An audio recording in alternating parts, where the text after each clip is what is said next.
Այսօր հոկտեմբերի 2-ին Երևան քաղաքի առաջին ատյանի ընդհանուր իրավասության քրեական դատարանը հրապարակեց Միքայել Սրբազանի դատավճիռը: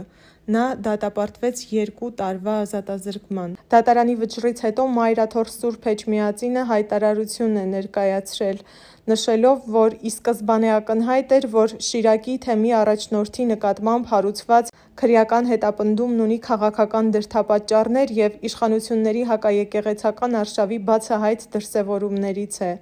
Գերաշնորհ տեր Միքայել arczepiskopos Աջափահյանին ազատազրկելու վերաբերյալ անարդար դատավճիռը քաղաքական հաշվեհարդարի հերթական ապացույցն է,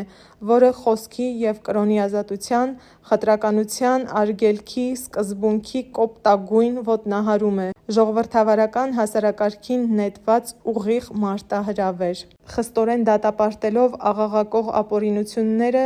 վերստին հաստատում ենք, որ Մայր Աթոռ Սուրբ Էջմիածինը հետամուտ է լինելու իրավական, այդ թվում միջազգային գործիքակազմերի կիրառմանը Գերաշնորհ տեր Միքայել arczepiskopos Աջափահյանի